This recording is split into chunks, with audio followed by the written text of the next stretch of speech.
She had spent her whole life overcoming obstacles. We were separated as siblings. She was in foster care. She was essentially abandoned. Mom always takes care of me. Still, she'd built a successful life.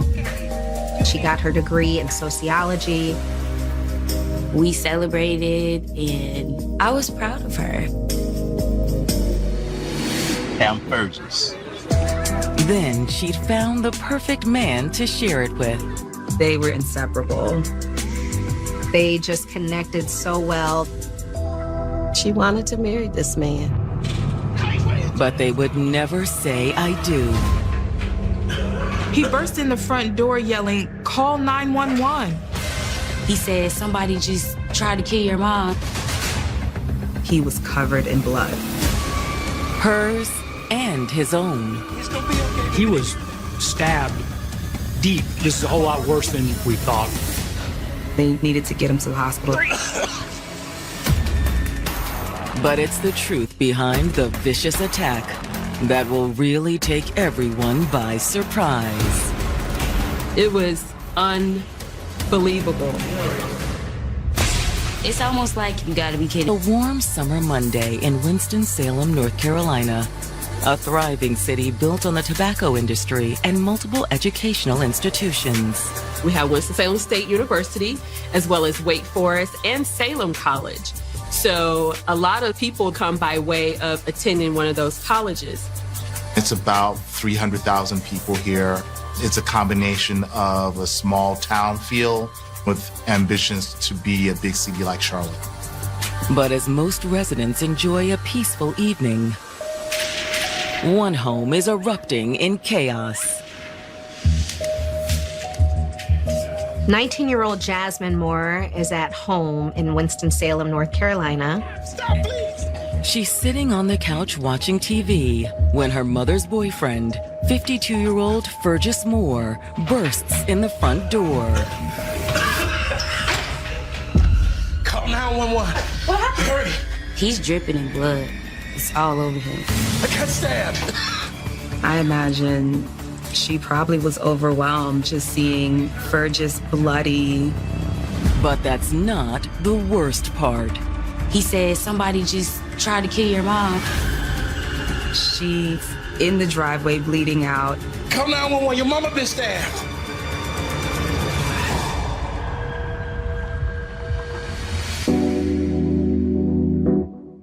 "43-year-old Cheryl Bethea had worked hard to build a good life for her family. She was bold, tenacious, had a big, beautiful smile. She had a huge heart. She loved her two children, she loved her grandson, and she loved her sisters. But Mom always takes care of me. I'm gonna make sure she has what she needs. Anything that I wanted, she made sure me and my brother had it. She just loved us so much. But it hadn't always been easy. Cheryl was in foster care when she was younger. Thankfully, she was able to meet with her blood sister in foster care.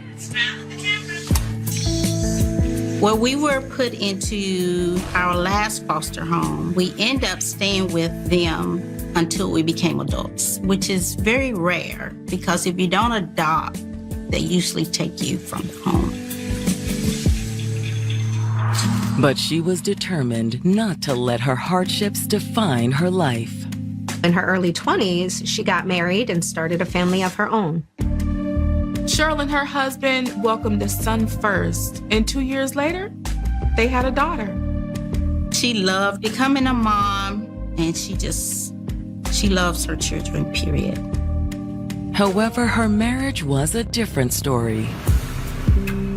Cheryl still had some deep-rooted fears of abandonment and rejection, and that eventually led to her and her first husband separating. She was married a second time, and that didn't work out either. She struggled with being abandoned, self-love, lacking love and belonging. Until, as Cheryl matured into her 30s, she decided to refocus on herself. She eventually went back to school and she got her degree in sociology.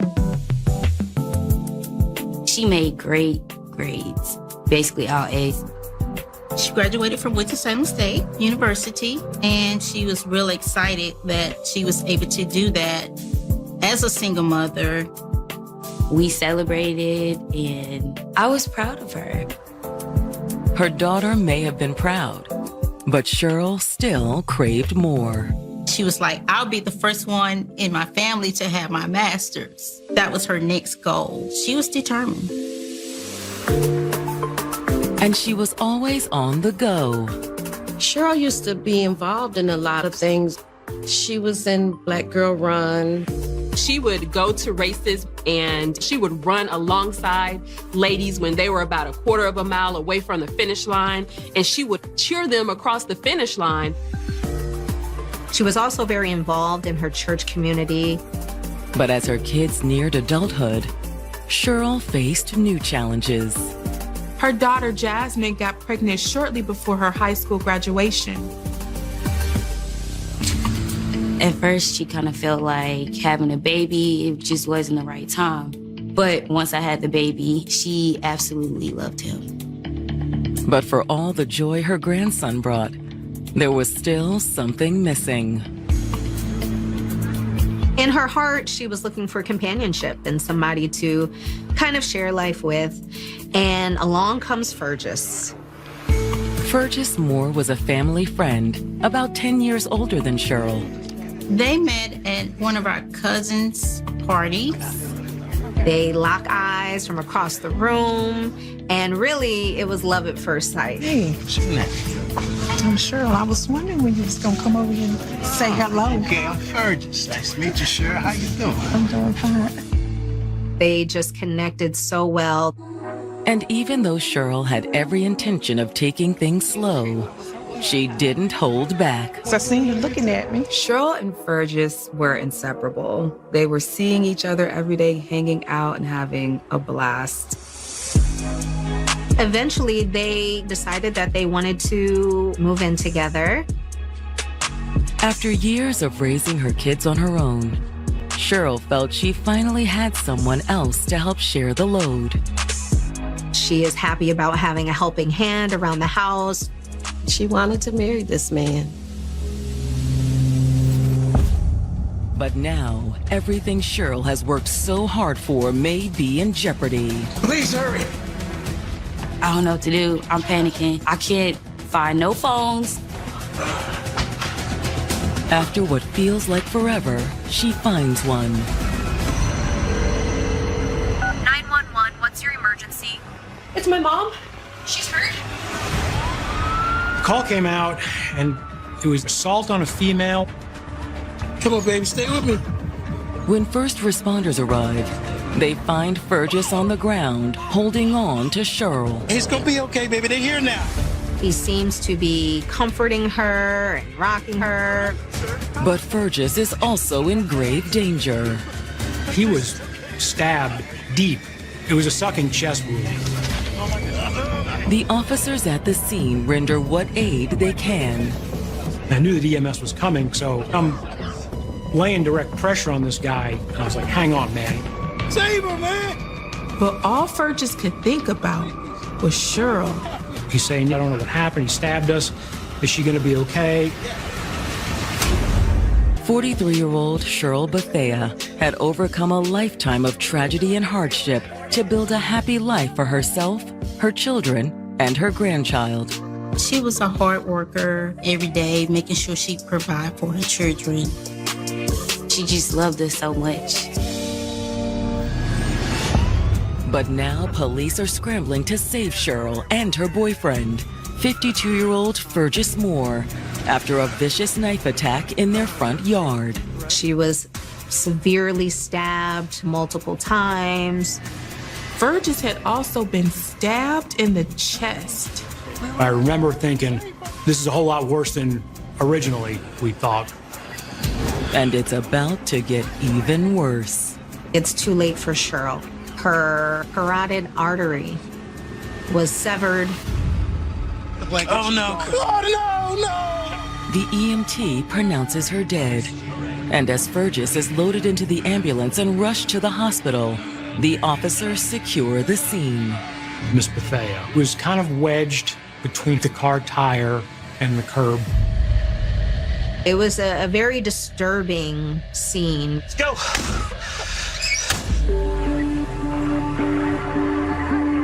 And as detectives arrive to piece together what happened, it's immediately clear this was no random attack. There was no property taken from either Cheryl or Fergus, so it didn't appear to be a robbery. The severity of the injuries also made it seem like the attacker could have known either Cheryl or Fergus.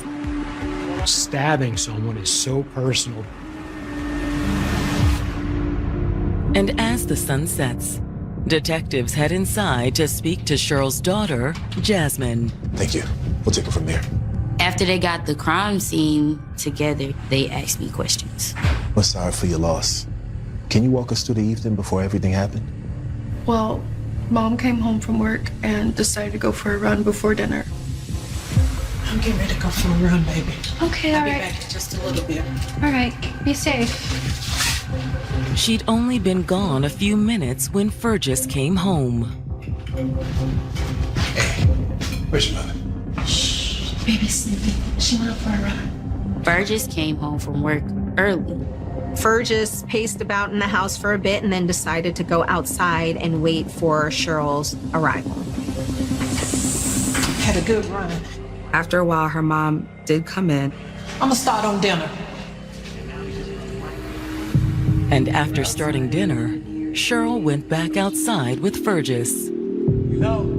Jasmine said she did hear Fergus and her mom talking in the background outside, but she didn't really pay much attention.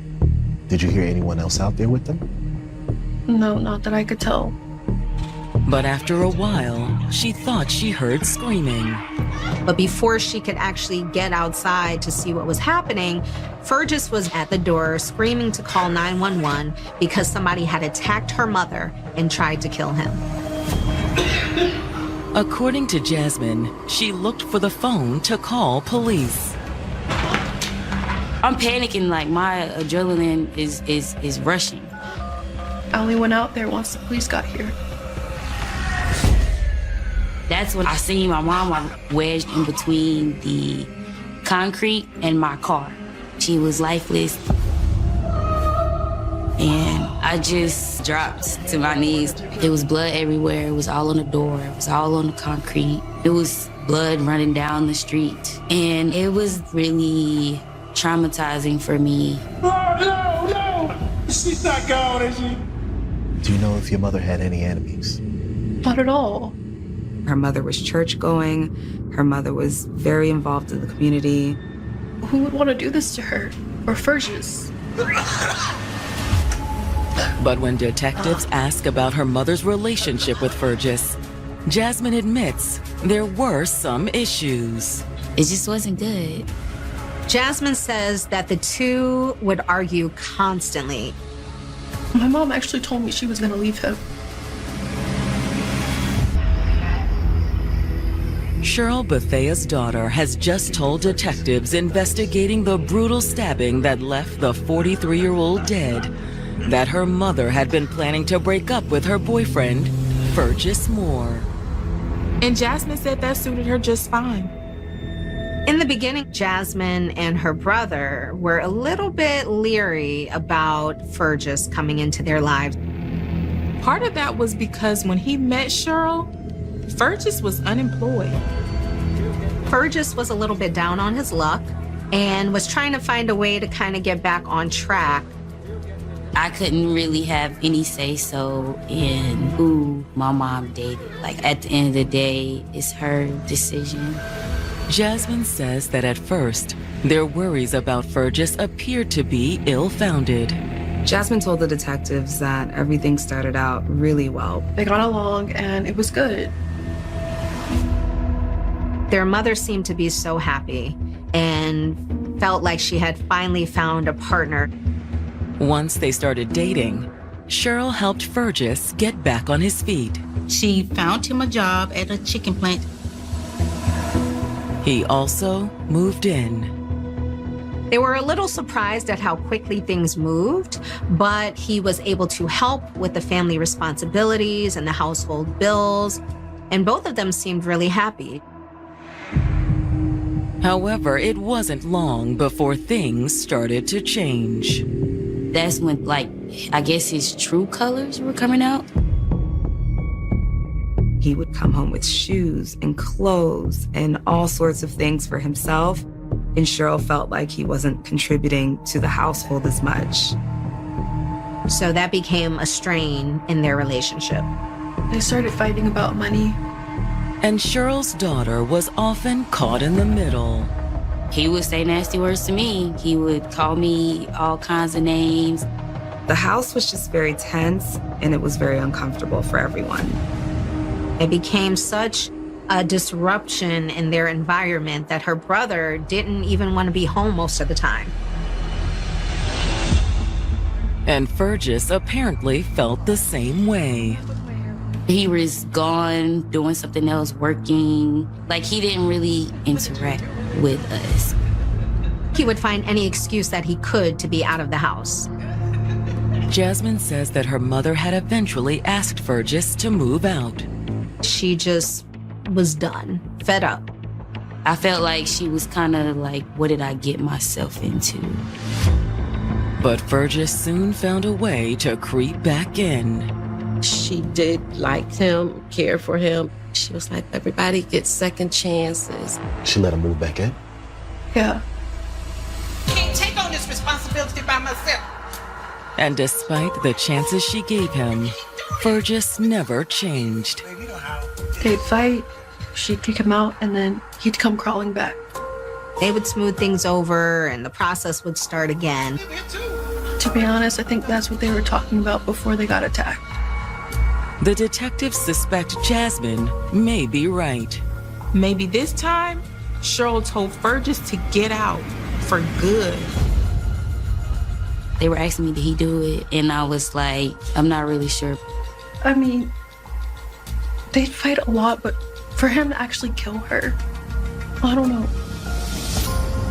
When you have a loved one who is in a relationship where they're not being treated how you would want them and hope for them to be treated, it is complex and hard. I've never experienced anything like this before. So this was all new to me, and I didn't really know how to handle the situation. When they wrap up the interview, the detectives ask if they can take a look around the house. Sure, if you think it'll help. Investigators searched the house, trying to piece together what exactly happened here.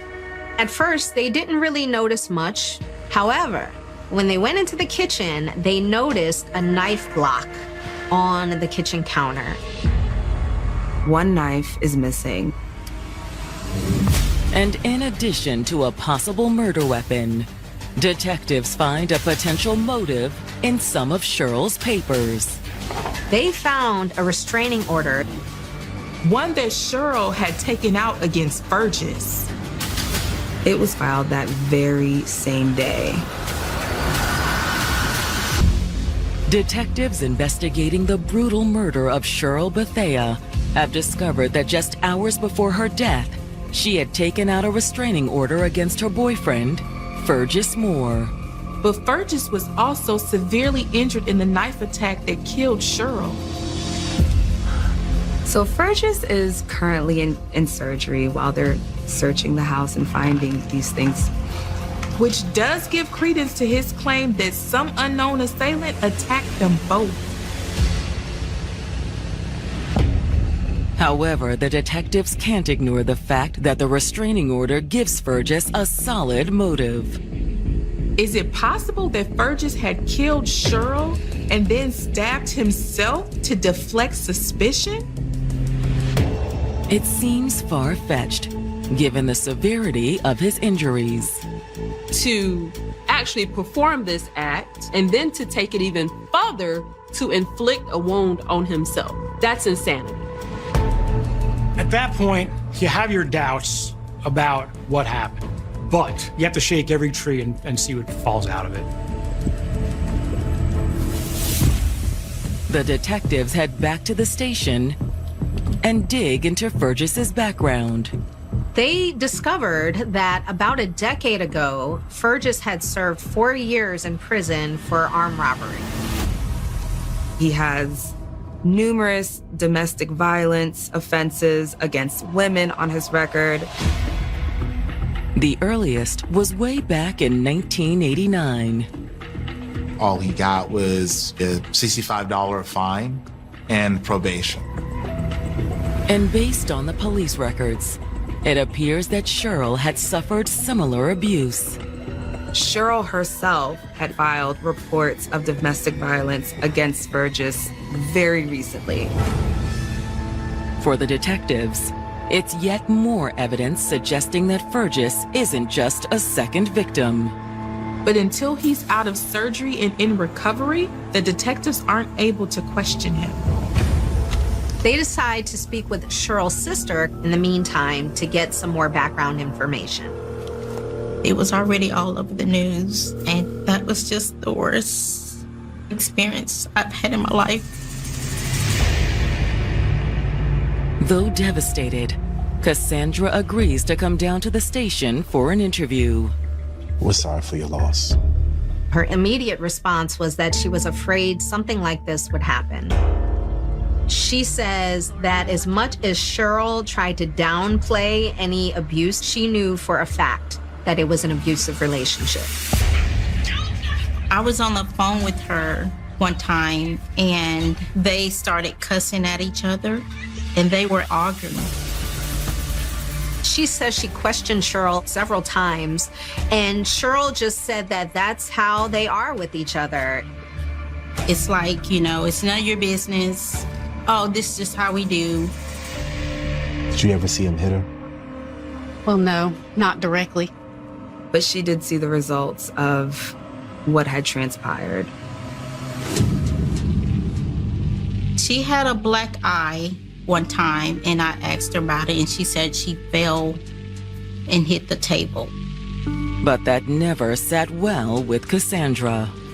She said Cheryl even made several posts on social media talking about her clumsiness, and she believed it was just a way to deflect from the injuries.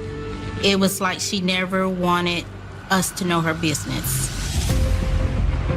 The problem, of course, with domestic violence, people who are in domestic violence situations, is they don't tell anyone. But recently, she started to open up a little bit. Eventually, Cheryl said that Fergus was violent with her. And when he was drunk, it got much worse. He even threatened to kill Cheryl. And according to what Cheryl told Cassandra, he may have tried too. It got so bad that Cheryl confided that one time, Fergus had smothered her with a blanket and beat her with a hammer. Cassandra tells detectives that Cheryl started spending as much time as she could outside of the house. When she wasn't able to be outside of the house, she would make up any excuse for her sister to come over. She really wanted someone there because she was beginning to fear for her life. I made her promise that she would file a restraining order. And that's exactly what she did. If it is granted, then if the people do share a residence together, then the person who is the defendant, who has been identified as the abuser, has to leave that residence. But it's beginning to look like it was too little, too late. She's not exactly sure how Fergus could have found out about the restraining order, but she believes that when he did discover it, he was so enraged at the thought of losing permanent access to Cheryl that he just exploded in anger.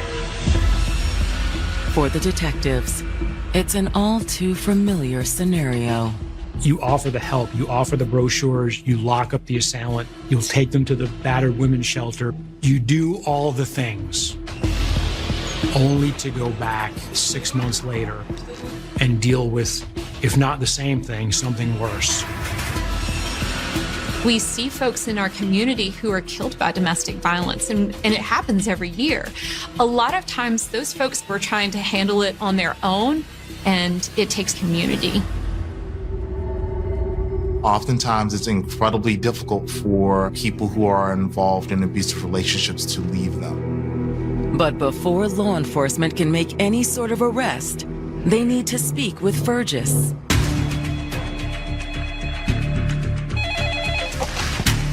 Homicide. And by morning, it looks like they'll get their chance. Fergus is finally awake and alert out of surgery. And he says he's ready to talk. We'll be right there. Got something. Gotta go. Detectives have just learned that Cheryl Bethea's boyfriend, Fergus Moore, is out of surgery and ready to discuss the incident that put him in the hospital and left Cheryl dead. At the scene, Fergus told Cheryl's daughter that an unknown assailant had attacked them both. Oh, no, she's not gone. The detectives suspect that's a lie. However, when detectives speak to Fergus in the recovery room, they don't immediately confront him with what they've learned. We have a few questions, so we need to ask you. As an investigator, you never want to lead somebody that you're interviewing. You want to hear and observe everything that they're offering. They start the interview by telling Fergus that Cheryl is dead. Oh, God. Fergus immediately breaks down. Why don't you tell us what happened that night? Jasmine said you came home early? Yeah. Fergus said that he had been frustrated with his job. He had been thinking about leaving for a while, and that was the day he finally decided to submit his resignation. He thought that he and Cheryl would celebrate. Although he didn't wait for Cheryl. Fergus had came home and he already been drinking. He had a whole bottle of liquor in the car, and the bottle was basically empty. When he got home, he asked Jasmine where her mother was, and she said that she had gone out to run. So he decided to go outside, get some fresh air, and wait for her return so that they can talk. And she did. I mean, that's what we did. We talked about it. You got more time? This is a good day for you. As they were outside talking, a random person just started attacking them. I tried to stop him, but there wasn't much I could do. And then when he jumped in and tried to defend Cheryl, he himself got attacked. Can you describe the guy? I don't know. It all just happened so fast, man. Fergus says he was focused on helping to save Cheryl. But the detectives suspect there's another reason Fergus can't describe Cheryl's killer. They reveal that they know about the restraining order. That catches Fergus off guard initially, but eventually he starts to change his tune. Yeah, she had an order out on me, but it's not what you think. Fergus says that Cheryl was the one who was abusing him in the relationship. This is supposed to be a happy thing. We're not happy. And he admits that prior to the stabbing, they had been having an argument out on the porch. Pay all the darn bills. And let me guess, things got out of hand. Yeah, man, but it wasn't me. We haven't even talked about this. Baby, you know how. He says that in the middle of the argument, Cheryl suddenly went inside. Where you going? I'm going to start dinner. Fergus tells police that she grabbed the knife, she came back outside. That's when she stabbed me. No, what's wrong now? I'm tired. He says that he had to wrestle her down to get the knife away from her. That could explain some of the superficial wounds he had on him. And he said that he started stabbing her because he was in fear for his life. So why you didn't just say that in the beginning? I knew how that looked. He admits that he threw the knife into the bushes and ran up to the front door to ask Jasmine to call 911. The detectives don't necessarily believe Fergus's story. But then again, he came pretty close to dying in the attack too. It could go either way here. It could have been that Cheryl was finally fed up with Fergus and the abuse, and as she went inside to prepare dinner, she grabs a knife from the kitchen block and finally stands up for herself and attacks Fergus. Or it could be that Fergus took the knife, went outside and waited for Cheryl's return and attacked her. You had a good run? I did. We'll be back. Leaving Fergus in the recovery room, the detectives head back to the crime scene. If this fella is telling the truth, you have to run every lead down as if what is being told to you is the gospel. They look in the bushes and they discover the knife. They are able to match it up to the knives that are from the same block set. Detectives? But the real breakthrough comes while one of Cheryl's neighbors approaches the detectives as they're leaving the property. I didn't want to say anything at first. I was afraid of what Fergus might do. She says with Fergus safely in the hospital, she felt that she could tell detectives exactly what she witnessed. She tells them that she saw everything. At first, the neighbors' recounting of events matched Fergus's story. I saw Cheryl leaving for a run. The neighbor says Fergus came home a few minutes later. She saw him go inside, and then, a little while later, she noticed him come back outside and pace up and down on the front porch. And according to the neighbor, when Cheryl came home, she was surprised to see him. Oh, so this is what we're doing now? Fergus, what are you doing here? At first, they seemed to be having a conversation, but it didn't take long before that turned into a yelling match. Who is it? He apparently believed that she had been cheating on him. Who you been seeing? Don't be ridiculous, Fergus. Oh, I'm being nobody. Cheryl went inside, and according to the neighbor, when she came back, things turned violent. Cheryl came back outside, and the neighbor said that's when she saw a knife. You're not supposed to be here. And the person with the knife was Fergus. Just start stabbing her.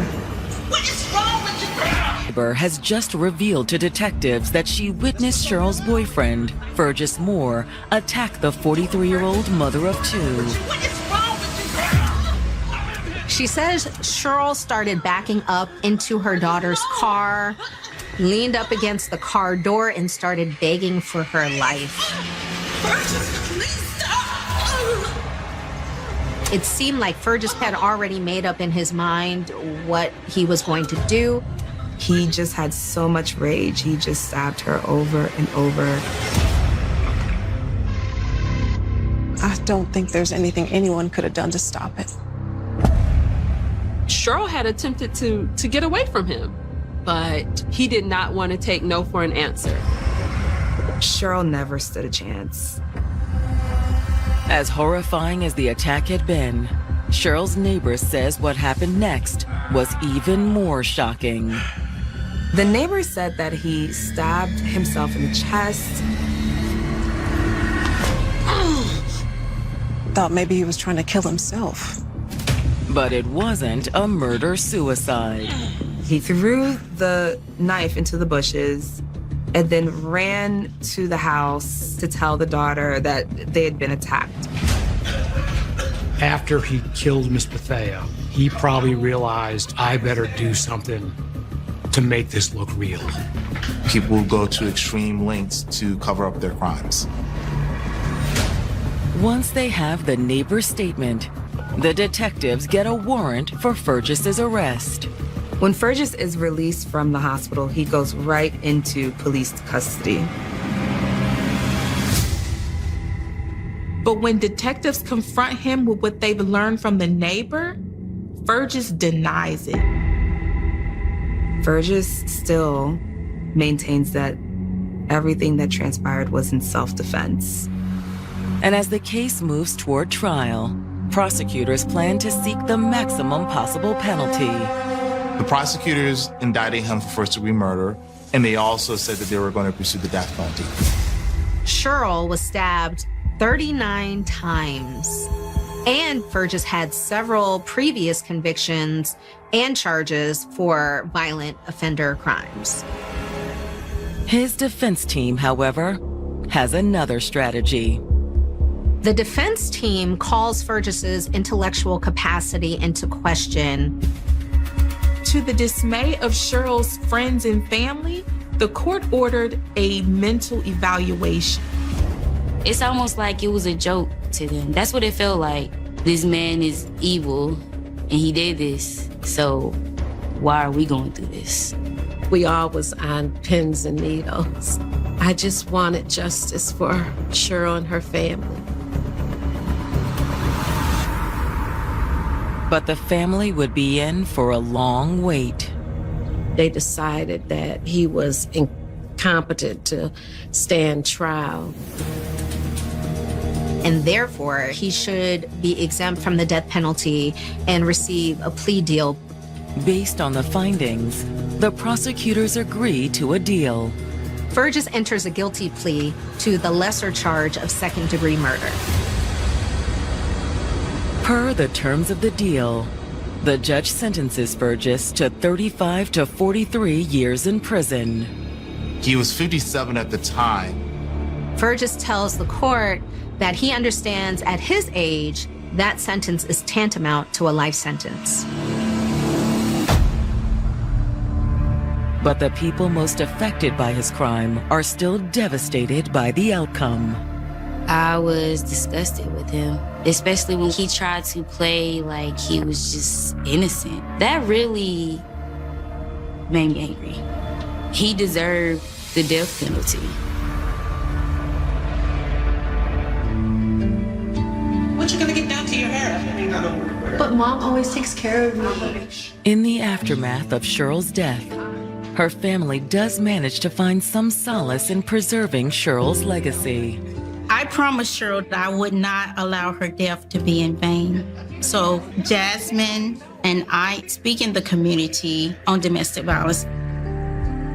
Everybody knows that she was a very loving person, and her legacy is never gonna die. We're gonna keep it going. The family's activism has ultimately led to a foundation that raises awareness about domestic violence. We wanted to find a way to give back to the community, especially to women who are going through their big changes and journeys, and they have to drop everything and leave. They hold events and raise money to support women and children in the local domestic violence shelter. That's kind of how we give back and show love to the community. But for all the good that's come in the aftermath of Cheryl's death, her family still mourns the loss of the woman they love. She's very missed. We all miss her. I got to a point where, okay, I just picked up a paintbrush and a canvas and I just started painting. That's really how I dealt with losing my mom. Every time I did artwork when I was a kid, she would take it to work and she'd be showing it off to her coworkers and her friends, like, look what my baby did. So me doing art is a way to make my mom proud. Cheryl was taken away too soon. Her presence during her life was very impactful in our community. And it's been 10 years, and people are still talking about how much they love Cheryl and miss her. Abuse is never okay. If you or someone you love is in an abusive relationship, there is help available. Call the Domestic Violence Hotline at 1-800-799-SAFE. He was an ambitious young man with a plan for his future. He aspired to be a police officer. He wanted a family. And she was a single mom. It was kind of the perfect match. They were expecting a baby girl. But then it all went up in smoke. The fire department located a body. He was lying between his bed and the wall. And his death may not have been an accident. This was probably deliberately set. There was an accelerant used. Was the would-be cop on the wrong side of the law? There were frequently people coming into the apartment. It is a very dangerous game. Or was it personal? He'd actually shot somebody? Yeah, right. Things might not be quite what they seemed. There was an attempt to cover up the crime. It's almost a perfect way to commit a murder. Every time we turn around, guess where the family for? A suburb of 30,000 just outside West Palm Beach. It's located in the middle of the county, not close to any beaches, more of a community where average people live and work. Everybody seems very neighborly, very friendly.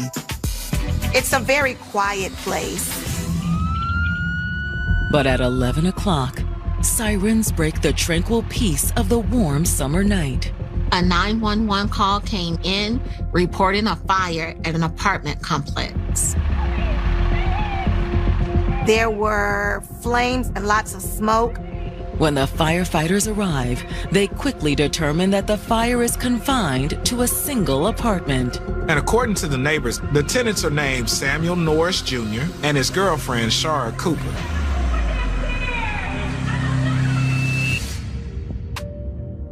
"25-year-old Samuel Norris Jr. was known around Green Acres as an outgoing, personable young man. He got along with basically everybody. There wasn't really anybody who could say that they had any issue at all with Mr. Norris. Sam had grown up watching his mother work hard to make ends meet. He came from a single mother home, and his mom instilled a strong work ethic in him. He worked at the bus station, he worked at a hospital, and at night he was a bouncer at a club. But his ultimate goal was to become a police officer. That's a true testament of his character. When you want to become a police officer, you have that innate desire to protect and provide. It also meant that Sam had to keep himself out of trouble. To be a police officer, you sort of have to have a clean background and be willing to stay on the right path. And he didn't always walk it alone. Samuel never had a problem with the ladies. That was a department that he had mastered very well. But that didn't mean the aspiring policeman was just a player. Samuel, being the way that he was and the way that he was raised, he wanted a family. He was looking for someone to build a future with. And when Sam met 18-year-old Charade Cooper, he thought maybe he'd found her. Although she was 18 and he was 25, she was very mature for her age. Because she had to be. Well, I was just about to hang out with some friends if you want to tag along. Oh, I wish I could, but I have to go relieve my babysitter. You got a kid? I do. I have a daughter. Shara already had a 4-year-old daughter that she gave birth to when she was only 14 years old. That forces you to mature very quickly. You have another little person who's going to depend on you for everything. But Shara wouldn't be on her own for long. I'd like to meet her sometime. Really? That didn't scare you at all? No, not at all. So they ended up dating and moving in together. And shortly thereafter, they were expecting a baby girl. For Shara, it was a chance to start her life over. She was older now. They were in a relationship. So now bringing another child into the world brings a couple together, makes them closer, and strengthens the bond.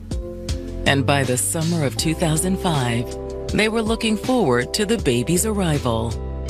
For someone to choose and actively pursue a family life at such a young age, it speaks volumes to their determination and also their willingness to share and compromise with another person. But now, the family's future is in jeopardy as firefighters work to put out the flames in their apartment. They were able to get in through the unlocked front door, and they made their way to the master bedroom. Firefighters have the flames under control within minutes, but it's not soon enough. While they're going from room to room, they locate a body. It appears to be the body of a black male. He was burnt beyond recognition. Samuel Norris Jr. and his girlfriend, Shara Cooper, were building a life together in Green Acres, Florida. When he met Shara, he thought he found his person. And Shara, already a single mom, was just as enamored with Samuel. It was kind of the perfect match. He saw the family that he wanted to build for himself. And she saw a great father figure for her child. He took on several different jobs to be able to be a provider and definitely had a promising future. But now, that future may have gone up in smoke. Emergency crews responding to a fire call have just found a man's badly burned body inside the couple's apartment. He was lying on the floor between his bed and the wall. And based on the scene, firefighters believe the fire started at the bed.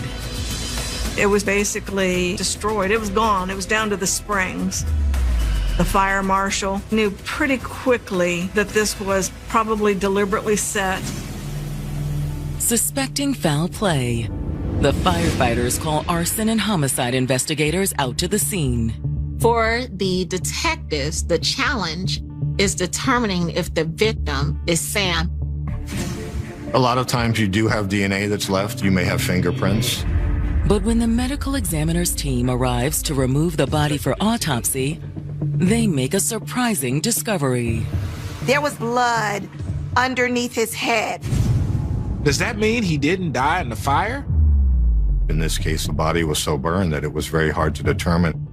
While the medical examiner's team deals with the body, crime scene investigators document the surroundings. Because fire causes a lot of destruction of evidence, your best evidence at this point is going to be the photographs of the scene. They pay particularly close attention to the bedroom windows. The heat inside the room had shattered some of the windows, but one of the windows was boarded up with plywood, as if it had been broken before the fire. Outside the apartment, the detectives canvass the neighbors and onlookers watching from behind the police tape. Their neighbors said that they hadn't seen or heard anything suspicious around the time the fire started. But they're shocked when the medical examiner's team comes out of the apartment with a body bag. It can't be! The cars are gone. Usually when Samuel's SUV or Shara's car was missing, that meant that they were not home. Well, either the car's here earlier? Yeah, this morning. But just a few minutes later, Shara shows back up at the complex. What happened? Where's Sam? Ma'am, I'm sorry. I'm afraid. No! No! The detectives tell Shara about the body they found, and that they think it may be Sam. This has to be a mistake. She was very confused because he worked at night, so by all accounts, he should not have even been in the house. Could that mean the victim isn't Sam? Or is Shara simply in denial? There's confusion, there's anxiety, and then you have all of these people interviewing you. That's a lot to handle. The neighbor said you have a daughter? Do you know where she is? Yeah, she's with my mom. The detectives tell Shara they have reason to believe that the fire may have been set on purpose. Do you know anyone that would want to hurt Sam? No. Everyone liked him. Everybody. She was unaware of anyone who would possibly cause harm to Samuel. But Shara also says that Sam has been hanging out with some dangerous people. What do you mean? Shara said that Samuel had been involved in selling drugs. I told him it was a bad idea. Once you get involved with drugs, you put your life at stake. Detectives investigating a homicide in Green Acres, Florida, now believe their victim is 25-year-old Samuel Norris Jr. When police officers discovered the body, it appeared to have been an accident, but as they analyzed the situation a little more, it seemed suspicious. They were able to determine pretty early on that this wasn't an accidental fire. And they suspect it may have been set to make Sam's death look like an accident. But who would want Sam dead? For answers, the detectives turned to his girlfriend, Shara Cooper.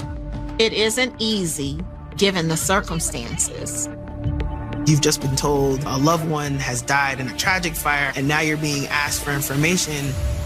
However, she does have some important information for the detectives.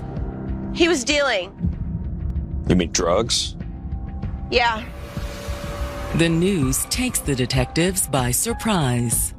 Sam's neighbor had talked about what a good guy he was. Even said that Sam told him he wanted to be a cop. He was looking forward to joining the police academy. But according to Shara, Sam had started dealing after he began working security at a club. That is typically the environment where those kinds of activities happen. And with Samuel having a child on the way and he's working multiple jobs, that was possibly his way to figure out how to make ends meet. Shara says Sam had started dealing crack cocaine on the side. Shara mentioned that Sam stored some of the drugs in the apartment and that there were frequently people coming into the apartment. She says the last time someone came by was around 8 o'clock on Friday, the night before the fire. He said his name was Paul. But he didn't try to come in? No. But if he had come in, she says she was prepared. Sam had a gun that he always kept in the bedroom. For protection? Yeah. But she actually said that he had used the firearm. He'd actually shot somebody? Well, he didn't go into details. But if he had shot someone, could Sam's murder be payback? There is possibly some people out there who may have been upset with Samuel. And the fire may not have been their first attempt at revenge. Shara tells them that the day before, she'd returned home from work to what felt like a threat. She had come home earlier in the day and had discovered the broken window. And her apartment's office had seen it too. The maintenance man responded to put a temporary piece of plywood on that broken window till the glass could get replaced. Any idea who broke it? No. You think it had something to do with the fire? I don't know. Maybe. Next, detectives want to know more about Shara's relationship with Sam. Investigators have to be able to objectively assess whether the significant other is a possible suspect. But she expresses they're a normal couple. They were excited about the impending birth of their child, and they had nothing more than usual, typical disagreements with each other.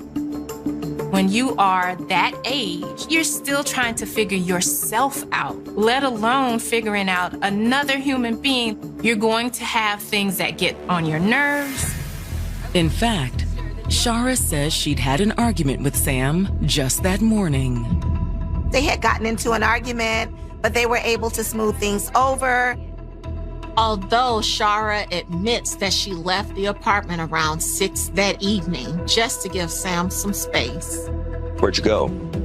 I went to see my sister and then I drove down to Fort Lauderdale. Shara says she was on her way back when a neighbor called to tell her about the fire.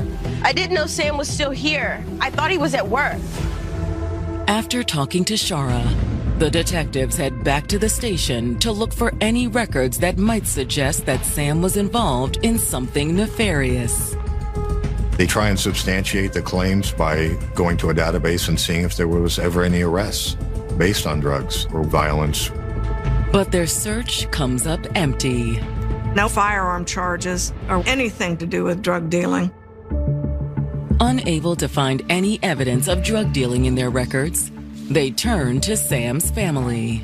Like Shara, Sam's family is devastated about his death in the fire. But when the detectives ask whether Sam had anything to do with drugs, their answers are vastly different from Shara's. No way. Sam would never get involved with anything like that. Sam's family didn't believe that he would be involved in drug dealing or criminal activity at all. That was outside of his character, especially with him having the desire to become law enforcement. Still, it's possible that Sam had been keeping his family in the dark. Shara may have known something different than what Samuel's family had been aware of. However, Shara's claim that Sam was dealing isn't the only thing from her interview that his family disagrees with. Samuel's family shared with them that the relationship that Shara and Samuel had was not a smooth, beautiful, and happy relationship. It was somewhat tumultuous. Sam really felt that she wasn't satisfied with anything he did. No matter what he did, it wasn't enough. But according to Sam's brother, Shara's attitude was only part of the problem. He told me that Shara was over there messing around with other guys. But he knew that for a fact? Well, that's what he told me. And according to the family, Sam was thinking about moving out. He was done with her. But she's having this kid. Yeah, right. Sam really didn't even know whether or not that baby was his. In fact, he demanded Shara take a paternity test. Samuel Norris Jr.'s family has just revealed to detectives that he was on the verge of ending things with his girlfriend, Shara Cooper. Samuel had shared with his family that he was frustrated with Shara because he had done so much for her, and she seemed to be very ungrateful. Worse, he suspected that Shara's baby wasn't his. He told her that he wanted her to take one of those tests, to find out if he was actually the father. Paternity test? Yeah. But while Sam suspected that Shara had been sleeping with someone else, his brother also says that Shara was an incredibly jealous woman. She was constantly monitoring his behavior. Like she used to follow him when he left for work just to make sure that's where he was going. And if she couldn't find him, she'd drive around until she could find him. It was a very tumultuous relationship, and they were off and on throughout the year. At one point, he moved out. But even then, he only moved back in with her because she was pregnant.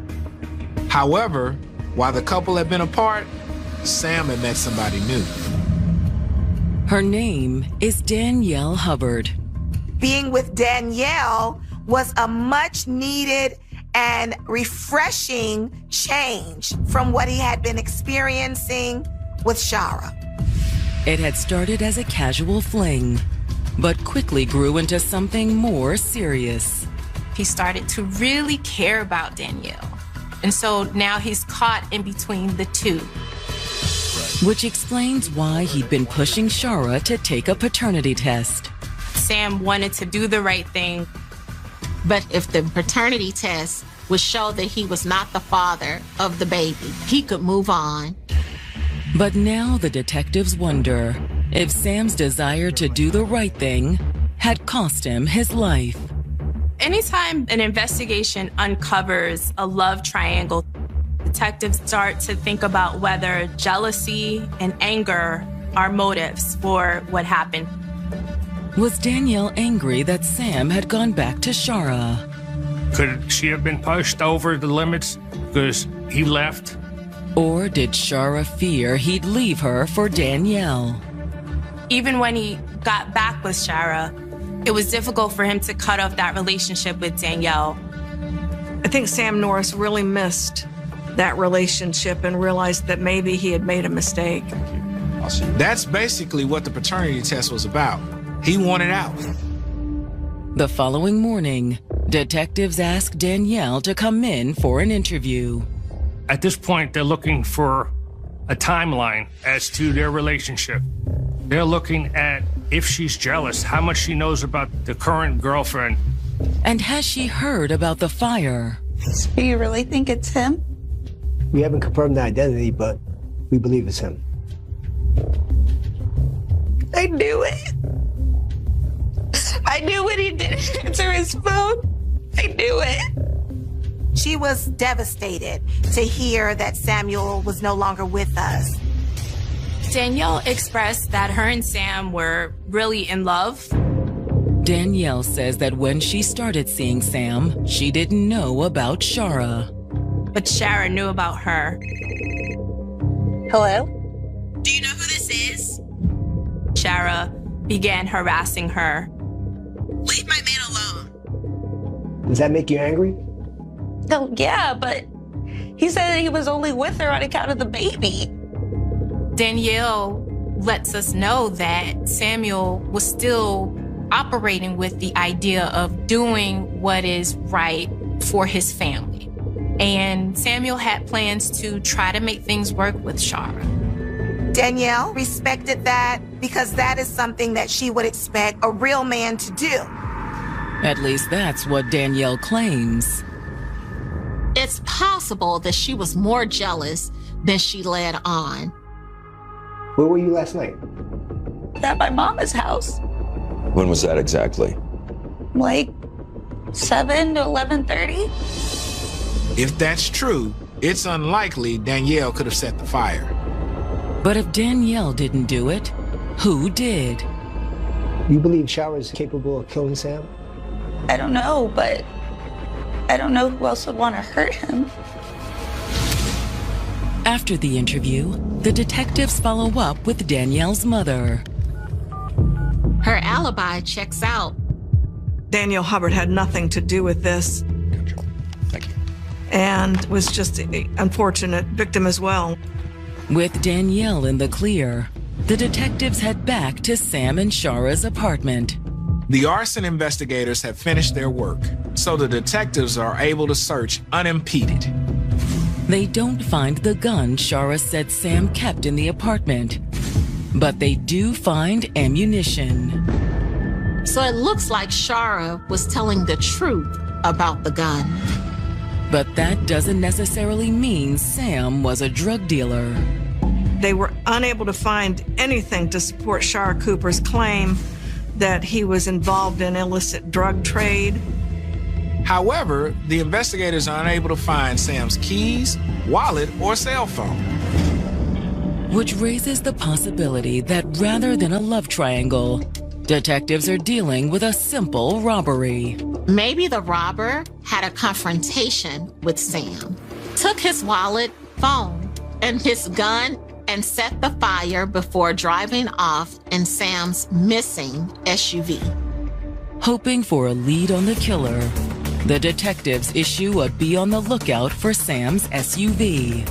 Finding the SUV could possibly lead them to Sam's killer. Because when the detectives get the autopsy results, the findings not only confirm that the dead man is Sam, they confirm they're also investigating a murder. Mr. Norris actually didn't perish in the fire. He actually had been shot in the back of the head. Friend Shara Cooper have received confirmation that the body in the bedroom was the 25-year-old nightclub bouncer. But despite the severe burns he suffered, the fire did not kill him. Samuel was already dead when the fire was started. He had been shot. During the autopsy, a projectile was recovered from the head of Sam Norris. The bullet recovered from the body is .38 caliber. The ammunition for Mr. Norris's firearm was the same exact type of ammunition. but his gun was missing from the apartment. Which leads detectives to suspect that Sam had been killed while he slept with his own gun. And if that was the case, whoever killed him entered the apartment without waking him and knew where he kept his guns. Based on what they've learned, the detectives decide it's time they had another conversation with Shara. They call her back down to the police station once again.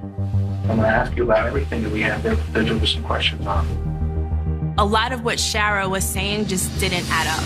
What made more sense is that she finds out that Sam didn't cut off the relationship with Danielle. That's definitely a strong motive.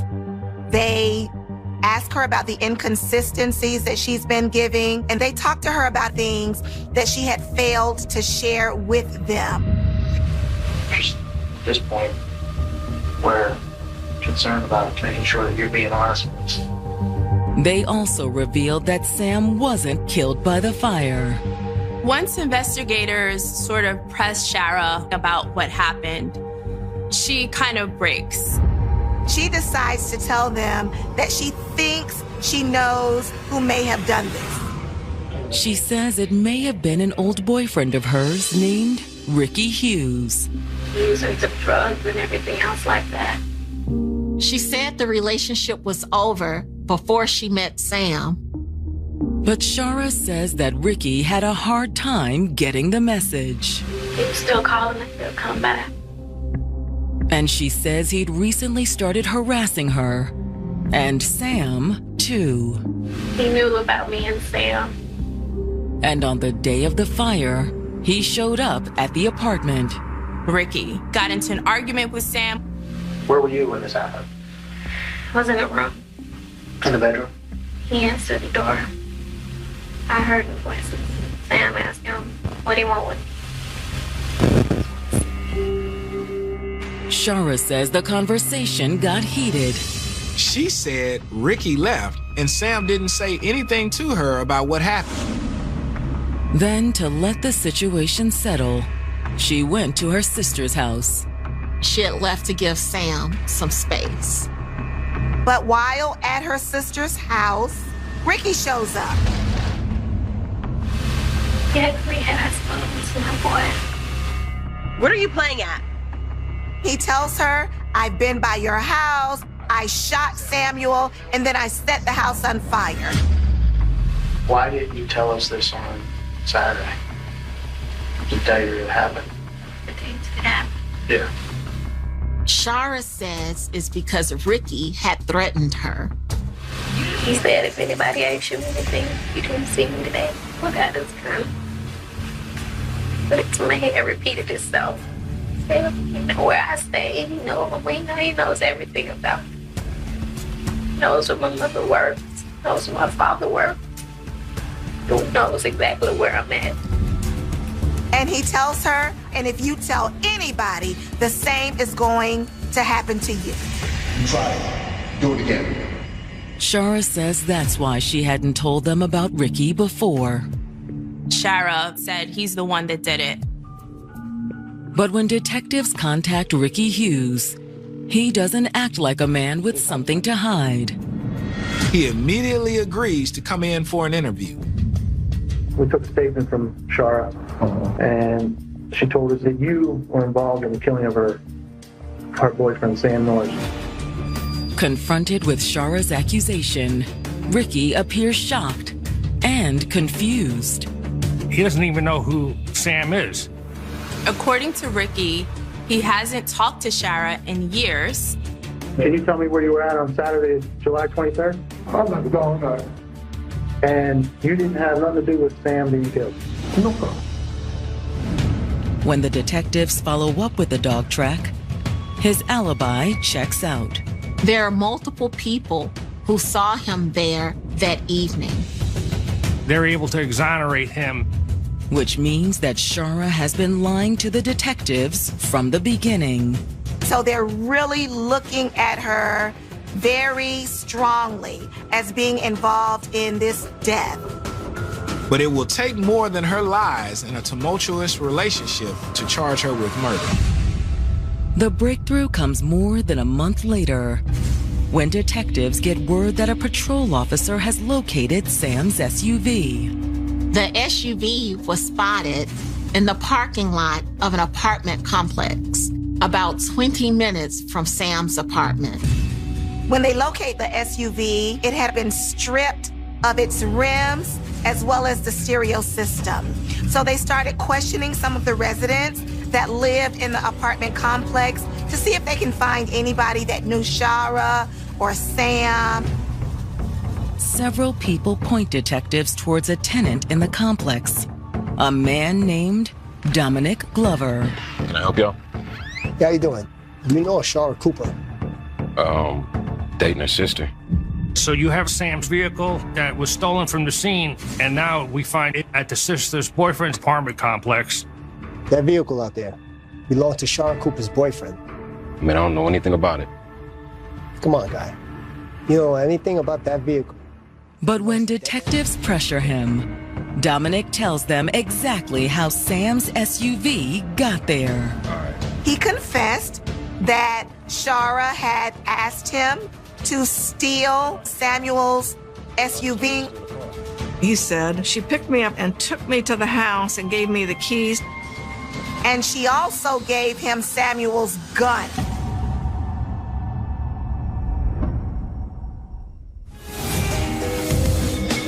Takeaway from the loss of Samuel Norris's life, it should be that whenever you see a young man who is showing signs of being unhappy, don't ignore that. Men are okay to feel things. They're okay to feel unhappy.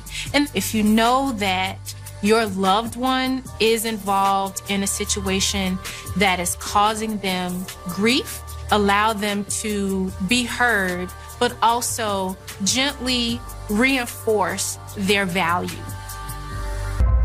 Detectives investigating the murder of Samuel Norris Jr. have located his missing SUV and the man who admits he drove it away from the crime scene. Dominic Glover was dating the sister of Sam's girlfriend, Shara Cooper. He basically says, at the instruction of Shara, he took the vehicle and stripped it down and sold stuff for parts. Why would she actually do that? I don't know. I figured she was mad at him. He said, she called me to meet her and took me to the house and gave me the keys. Dominic says Shara also gave him Sam's gun. What'd you do with the gun? Sold it. And all the parts in the SUV. But Dominic swears he had nothing to do with Sam's death. He told them that he found out the very next day that Samuel had been killed in a fire. Why would she, on the day that they found her boyfriend deceased, have her sister's boyfriend take Sam's vehicle?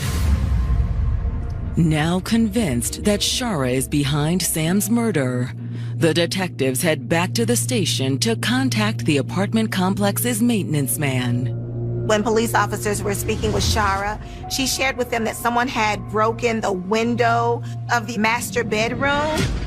An apartment office worker had noticed the broken window and called her to set up an appointment to repair it. The maintenance person came to the apartment to fix the window, but it was a very odd encounter. While he was in there, he notices that Mr. Norris is in bed. I can come back. Oh, no, he's okay. He just took a sleeping pill. He said his head was covered up and he wasn't moving. The maintenance man says he had to nail the plywood over the window. And still, Sam didn't budge. All the time that he was doing that work, not one time did this man wake up. Not one time did he move from the position that he was in. For the detectives, there's only one possible explanation. When the window was replaced, he was most likely already dead. Adding that to what they've learned from Dominic Glover about Sam's stolen SUV, the detectives are ready to make an arrest. All of those factors combined were enough for the warrant. Once Shara's taken into custody and brought into the interview room, the detectives confront her with everything they've learned. They went back to Charade Cooper to say, you know, this stuff isn't adding up. So much time has passed now, though. She's no longer pregnant. She had given birth. And she is still adamant that she had nothing to do with Sam's death, in spite of all of this information that points right smack at her. I didn't kill him. Who did? Who did? She gets a little bit feisty and tells them, doesn't matter what I say, you're still going to point your fingers at me. How can you sit up here and say I killed him? How can you tell me I killed him? Shara can deny it all she wants. But when she goes on trial for murder in February of 2008, the prosecution argues that she shot Sam because he was planning to leave her for another woman. It was the prosecutor's position that in Shara's mind, if Samuel was not going to be with her, he was not going to be with anyone. And on July 23rd, while Sam was asleep, she took his gun from the drawer in the night table beside the bed. She shot him cold-blooded. And then she decides, now how am I going to hide the evidence? She covered the body when the complex sent someone over to repair the window that they noticed had been shattered. Then in an effort to establish her alibi, she went over with her sister, came back to the house, set it on fire, and then left. So all of this was done by design. When it's the defense's turn, Shara's attorneys admit that she was involved in stealing Sam's SUV and gun, but insist there's no proof she was the shooter. There was no DNA. There were no witnesses. There was nothing that pointed the finger to Shara. The defense attorney claims that it was someone else that actually shot Samuel in the head and that Shara had nothing to do with it. The argument carries at least some weight with the jury. She was not convicted of first-degree murder because the jury could not agree that she was the one that actually pulled the trigger. But that doesn't mean they believe she's innocent. The jury found Charade Cooper guilty of second-degree murder with a firearm, first-degree arson, and grand theft. The judge sentences her to life in prison. However, 4 years later, her conviction is overturned. Shara and her attorneys successfully argued that she had ineffective counsel. So the appellate court remanded the case back to court. But the district attorney decides not to risk a second trial. The prosecutors decide to approach Shara with a plea offer, and Shara accepts a plea of manslaughter. Under the plea deal, she's sentenced to 30 years in prison. I do think that justice was served with that resolution. But to some, it means Shara will get away with the cold-blooded murder of a young man with big ambitions. Shara was able to escape second-degree murder on a technicality, essentially, and then she's able to negotiate for a lesser charge. So I don't know if Shara got the full extent of punishment for taking Sam's life.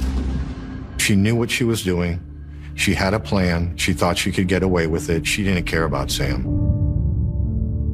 I don't think justice will ever fully be served because he's not able to come back and pursue those goals that he set out to do. All that remains are memories of Sam Norris and the daughter he never got to meet, born after he was murdered. We have an innocent child that has lost not only her father, but her mother as well. She has no memory of her dad, but I hope she's spoken to those who do so that she can know him through the people whose lives he touched.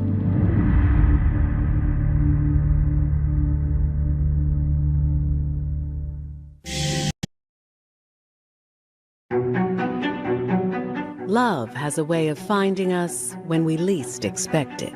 She was working in the motel, and one day they met in the break room. And then one thing led to another. A lot of times, a woman is just looking for someone to listen, and Aaron was that man. But not all chance encounters lead to a happily ever after. She had reasons to believe he was not being faithful to her. She was hoping that in some ways him getting angry and upset would validate, her. Love's fire is unpredictable, and when the heat of passion rages out of control, everyone gets burned. He told her, you need to do something about this, because if you don't, I will. She told her cousin, you better come outside because I'm ready to start shooting. She was desperate to keep him and willing to do whatever it took to shift the blame.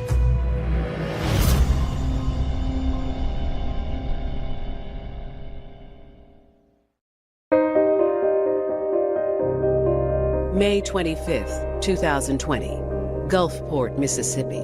It's nearly midnight in a small city on the Gulf Coast of the Mississippi Sound. Gulfport is a little known treasure, actually. As far as aesthetics, it's beautiful. We're on the coast, we have beaches, beautiful skyline at night, sunsets. It's a beautiful place, but it is still Mississippi. So, of course, we know that the economy here has struggled. The port used to be the main economic driver in this area, but that has since been surpassed by tourism. It's very close to Biloxi, which has numerous casino and hotels. The city's crime rate is a bit below the national average, but it is still a concern for many residents. It all depends on how parents raise their kids, because back when I was, raising my kids, it was fist fights. It was never guns, because my kids didn't walk around with guns. It was fist fights. But now it's parents rather live parents' life and let the kids do whatever they want to do. On this night, one concerned citizen makes a 911 call to the Gulfport police at 12:44 a.m. The caller reports that a shooting has taken place at the Emerald Pines apartment complex near the northern edge of the city. EMTs and police officers are quickly dispatched to the area. The EMTs arrive first and find a black male lying on the ground with a gunshot wound to the back. The man is identified as 31-year-old Tremaine Brown. He's bleeding profusely and unresponsive. So the EMTs quickly load him into an ambulance and rush him to a local hospital. Tremaine Brown was born on November 14, 1989, to Mamie Loretta Brown and Richard James. He weighed 7 pounds, 5 ounces, and he was born at 2:45 p.m. He was just a precious little boy. Just a precious little boy. He took to athletics at an early age, playing basketball and football throughout elementary school. You can't go wrong with Tremaine giving him the ball. He will either get you what you need or he gonna score. That's how I looked at it. Tremaine's father was not a part of his life, but he was drawn to other male figures that were positive influences in his life. Tremaine was respectful to everyone around him, and he made friends easily. There was nobody that Tremaine wasn't friends with. Tremaine was just that type of a person. Tremaine would give you the clothes off his back. He was just a remarkable young man. After graduating from high school, Tremaine was determined not to fall into the traps that ensnared many of the other neighborhood men. That was Tremaine. And growing up and it was just us, single mama. We made a pact that we were gonna be better than anything. We wasn't gonna be what we saw everybody else doing. We was all working at Steve Marina's. He was a dishwasher at first, dishwasher / prep cook. Then he became a bartender, and he was a real good bartender. At the Sky Bar, he had people always coming in there asking for Tremaine because they wanted Tremaine to mix their drinks. His popularity led to numerous dates with customers and co-workers alike. Bartending, especially at a popular restaurant or club, is going to give you plenty of opportunities to meet attractive young women. And Tremaine took full advantage of that. We called Tremaine the lover boy, lover's man, because, like, Tremaine had a gift on spoiling everybody. And when it came to a female, it wasn't no different. But one of his co-workers, Shakira Ross Brown, quickly put an end to Tremaine's ladies' man reputation. Tremaine used to be the player, but when he met Shakira, he just was a one-woman man, I guess. The couple married on September 20th, 2017, and a few months later had a baby girl, Aubrey Grace Brown. Shakira had 3 children before she met Tremaine. So when Aubrey came, they had a pretty full house, a total of 4 kids. Tremaine never said anything about, him being married and raising other kids. Never. He loved them. It was no if and buts about it. He loved them to death. But eventually, the relationship soured, and Tremaine moved back home. It got to be where she did some things, he did some things, and so, I don't know, she just in for it to what she could get. That's all I can say, because of the fact is that, there's no way that we're going to be happy one day and argue the next day, and then, you can go home to your mama. All I know, they was happy at a point. They were truly happy at a point, like unbreakable. So, I don't know, it was just shocked seeing him at home, you know what I mean?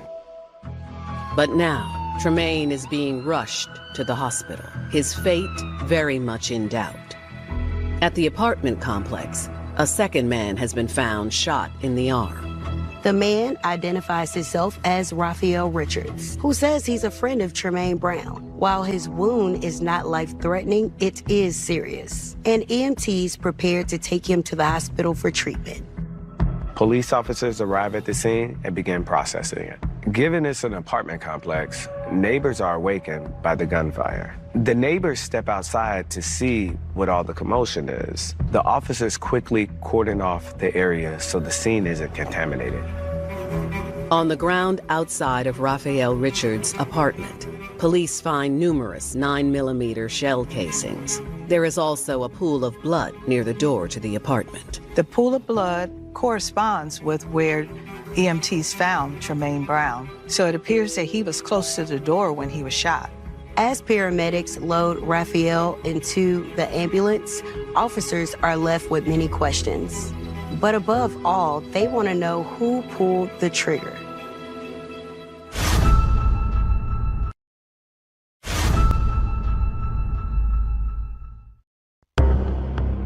A shooting at the Emerald Pines apartment complex in Gulfport, Mississippi, has sent 2 men to a local hospital for treatment, including 31-year-old Tremaine Brown.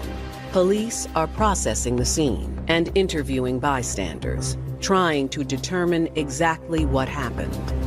Most of the bystanders don't know how the shooting happened. They were simply drawn to the area by the sound of the shots, and then the sirens as the police and EMTs arrived. Tremaine Brown's mother, Loretta Brown, is also reacting to the commotion. And I just heard sirens and stuff, and the first thing I said, to myself was, Lord, please don't let that be my child. Some say, go get your phone. So I went and I got my phone. My oldest son, Sydney, had texted me and said, you need to answer your phone. So I called him back. This was like at 12:15. I said, what's going on? He said, put on some clothes. And I said, why? He said, Tremaine just got shot.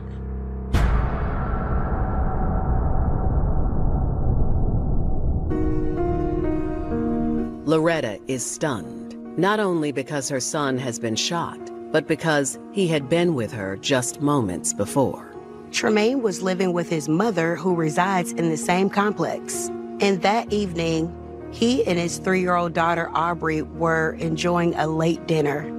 The phone rung, and I was thinking it was Shakira. I said, why is she calling you this late at night?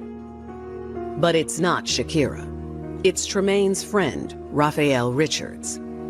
So I said, well, what he want? He said, he want me to come around there because there's something going on. I said, Tremaine, you don't need to be going around there. So he was like, well, I'm going to go on around here anyway and see what's going on, and I'll be back. So when he walked out the door, I went to the porch, and I stood on the porch, and I said, Tremaine, don't don't go get in no trouble. He's like, Mama, I ain't. I'm just going to see what's going on. But just 15 minutes later, Loretta struggles to accept the news that her son has been shot. So when I finally picked up the phone and felt like I could move my legs, I put on my tennis shoes, I locked my doors, and I started to walk around the corner. Sidney was like on two wheels coming around the corner. He said, get in the car. He said, Tremaine is already at the hospital.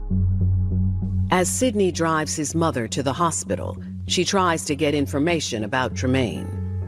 I called the hospital and they say they didn't have a Tremaine Brown. And I say, he was a gunshot victim. So they told me that they did have a gunshot victim, but he was in surgery. So I was like, okay, well, I'm on my way. And we sit at the hospital until 5:30. Me and my youngest son was still there. And around about 5:35, the doctors came in and they said that Tremaine was gone.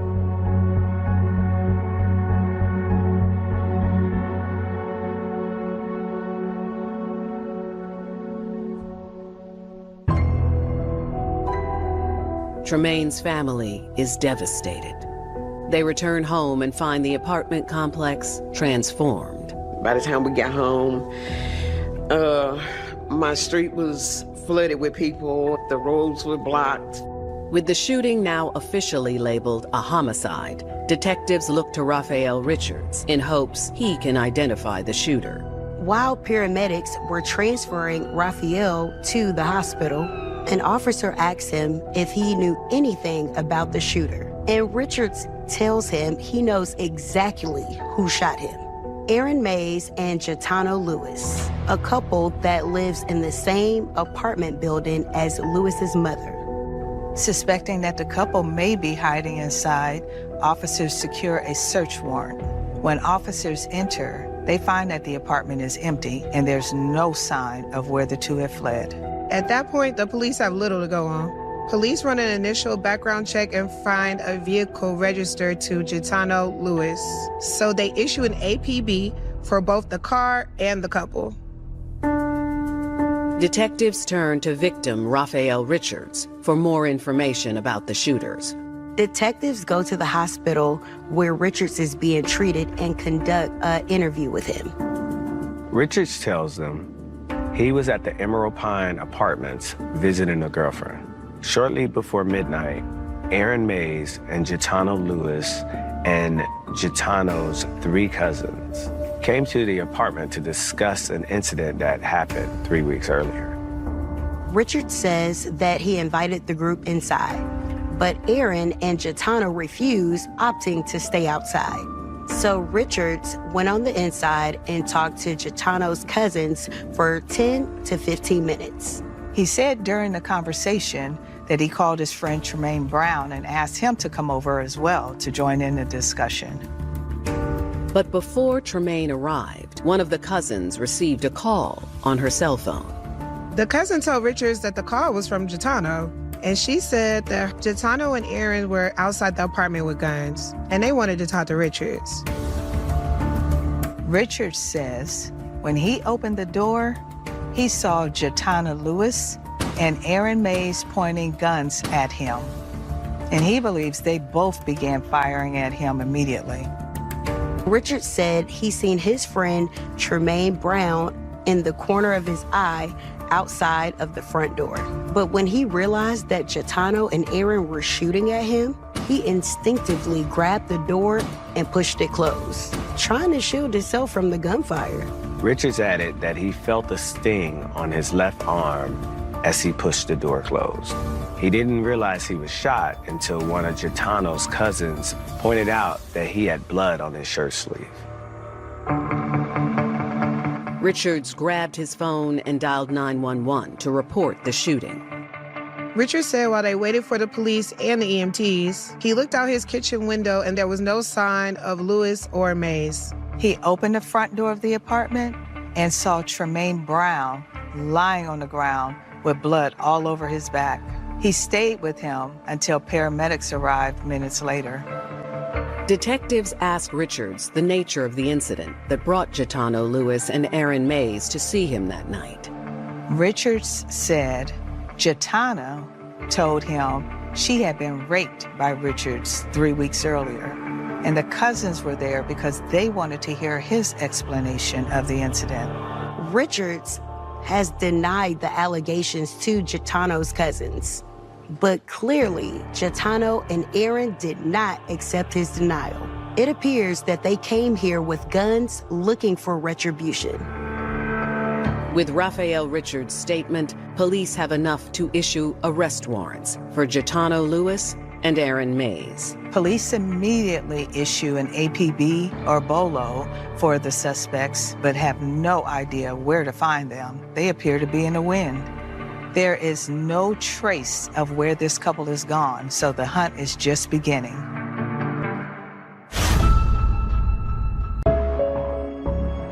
The majority of homicides are committed by people who know and have an issue with their victim.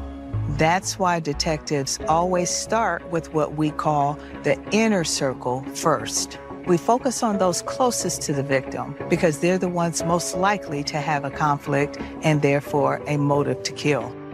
But when there is no personal connection between the killer and the victim, it becomes a whole different challenge.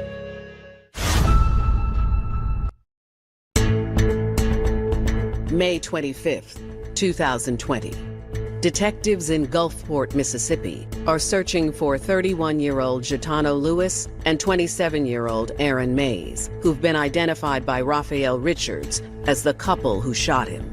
Police are out looking for these individuals and their cars. The problem is they have no idea where they have gone. So they get a search warrant for their cell phones, hoping to track them that way. They turn up empty.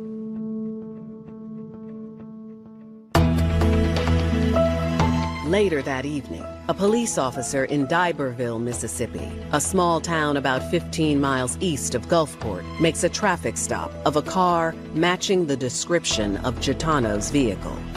When the officer radios in the tag and driver's license information, the dispatcher alerts him to the APB, and he immediately arrests the occupants, Gitano Lewis and Aaron Mays.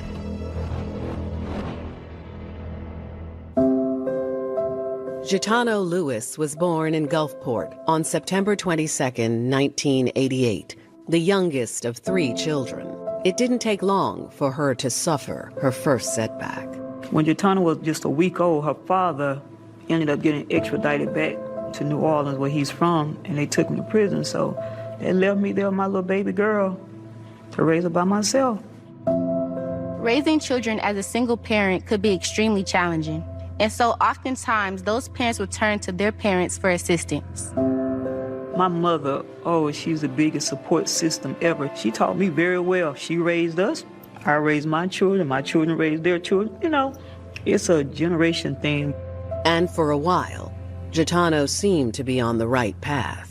She was just a sweet little girl. She loved playing with her cousins growing up. She wasn't the type to just fight or anything. You had to really push her buttons to make her fight. Gitano did well in school and aimed high in her career path. Gitano wanted to be a nurse. She wanted to be an RN. As she was growing up, she would always be the one to come to someone if they got hurt, to fix them up, doctor on them, as she would say. And that's what she wanted to do. She could have done it too. She's very intelligent. I wish my baby would have graduated. All her dreams of being a nurse. Gitano didn't really like it in Atlanta, so she moved back to Gulfport with her sister. In 2006, she gave birth to a daughter she named Lyric, but the baby's father wasn't interested in a committed relationship. They weren't really just a couple, you know what I mean? It was on and off. To get by, Gitano took jobs housekeeping at hotels and working at some of the casinos in Biloxi. In 2017, Gitano met Aaron Mays, who was working at the same casino. The two quickly fell in love. Aaron is a good person. I know his family. His mother and I are real good friends. In 2018, Gitano gives birth to the couple's first child, a son. And they quickly have 2 more children. So now they have 3 kids plus Gitano's other daughter. While the couple was committed to their children, the relationship had some rough patches. They had their ups and downs just like anyone else, but they would break up, get back together, break up, get back together, but a child would come out of it each time. When arrested, Gitano Lewis has a .22 caliber pistol in a holster on her hip. Police find a 9mm pistol on the floorboard of the passenger seat where Aaron Mays is sitting. Gitano Lewis and Aaron Mays surrendered to police without incident. They are taken to the Gulfport Police Department for questioning. Both agree to be questioned without an attorney present. Detectives think this is an open and shut case. Raphael Richards has already told them how the shooting occurred. But that quickly changes when Gitano Lewis describes a scenario that's totally different than what detectives have been told, leaving detectives to wonder, have they been misled?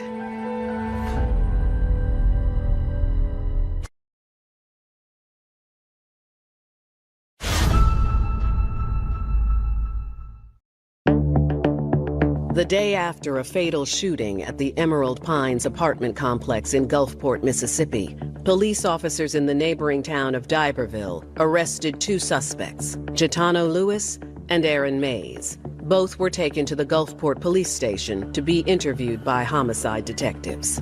They are put into separate interrogation rooms so detectives can compare what each other says. The detective reads Gitano her rights and asks her, does she want to have an attorney present? But she declines. She agrees to speak with him voluntarily.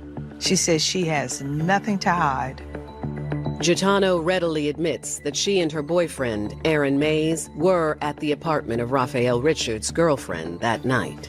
She also admits that they were both armed with handguns. She owned a .22 caliber pistol and Aaron owned a 9mm handgun. Gitano denies that they went there with the intention of shooting Raphael Richards. She claims that the only reason that Mays fired at Richards and Tremaine Brown is because they fired at them first. In other words, they were simply acting in self-defense.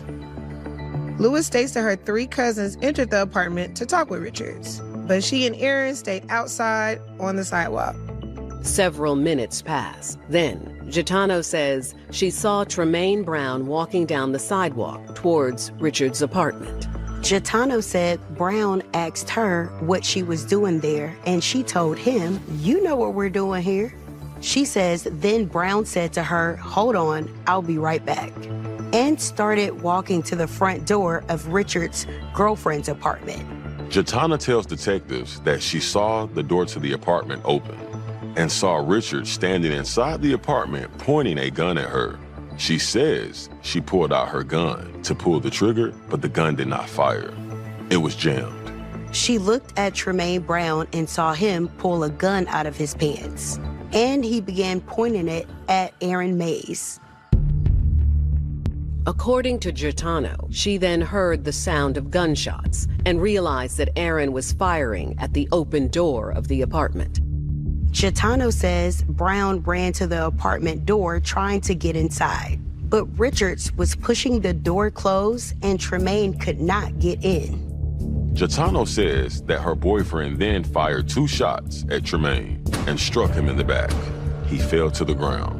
Gitano told detectives that he cried out to her, Tano, please help me." She said that she ran over to him, but when she got there, he started reaching for his gun, which was on the ground nearby. So then she turned around and started running in the opposite direction. Gitano says they fled the scene because they feared Richards would say they started the shooting. So they drove that night going to New Orleans, but eventually ended up in Mobile, Alabama. And that's where they were headed when they were pulled over by police. The detective asks Gitano what sparked the altercation. She tells them that she and Aaron went there that night to confront Richards about an incident that occurred 3 weeks earlier. Gitano said May 6, 2020, that she was having a disagreement with her boyfriend, Aaron, and decided to go and visit her cousins. She went there with her cousin-in-law, Naomi. She says while she was there, she met two men, Tremaine Brown and Raphael Richards, who were also introduced to her as distant cousins. She said the group was chilling, smoking weed, popping pills. At some point in the afternoon, she believes somebody dropped Molly or methamphetamine into the pineapple juice that she was drinking when she wasn't looking, because she immediately felt high. Gitano said the next thing she knew, she was being pushed down a hallway of the apartment by Raphael and into a bedroom. And she claimed she was raped there by Raphael. Gitano says she didn't tell anyone about the incident. But over the next few weeks, her boyfriend, Aaron, noticed that she was acting strangely. Gitano said Aaron kept asking her what was wrong. And finally, 11 days after the incident, she admitted to him that she had been raped. She says Aaron convinced her to report the rape to police. But when she did, the police refused to take the complaint. So she and her cousin decided they would go to Raphael's apartment and confront him about the incident. Gitano's statement raises numerous questions for police. Now, the detectives are looking at the shooting in a completely different way. Did Raphael Richards fire at Aaron and Gitano first? If so, they may have been acting in self-defense. And if Raphael raped Gitano, could that have played a role in what happened? Even if the shooting wasn't legally justified as self-defense, could past trauma or fear influence their actions in a way that the law might consider? Detectives really need to get to the bottom of this. Who is telling the truth, Gitano or Raphael Richards? And is there any way to prove what happened? When Gulfport, Mississippi police detectives interview Gitano Lewis, she admits that her boyfriend, Aaron Mays, fired the shots that killed Tremaine Brown. But she claims Brown and Raphael Richards fired first, making the shooting self-defense. Detectives are faced with two conflicting accounts. Raphael Richards, who says that Mays and Gitano started the shooting. And on the other hand, you have Gitano saying that Richards and Brown were the aggressors. Both sides have a vested interest in their stories. Is this a case of cold-blooded murder, or is this a case of self-defense? Both sides have a motive to lie. But there are three other witnesses to the shooting, Gitano's cousins. Gitano asked her three cousins that knew Raphael Richards to come to the apartment to act as mediators to confront Raphael about the incident. Police tracked down the three women and bring them in for an interview. And all three say Gitano had told them about the rape right around the same time that she informed police. The women said that they asked Raphael about Gitano's allegations that he had raped her, and he denied it.